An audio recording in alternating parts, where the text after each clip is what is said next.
Amikor a titok túl mély, az ember nem mer ellenkezni. Bármilyen képtelennek tűnt a sivatag közepén, elővettem egy papírt és egy töltőtollat.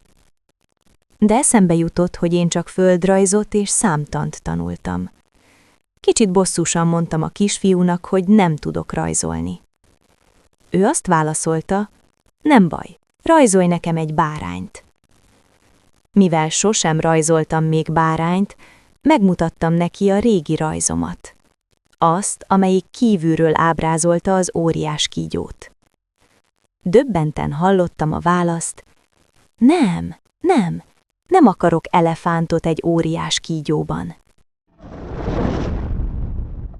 Amikor a titok túl mély, az ember nem mer ellenkezni.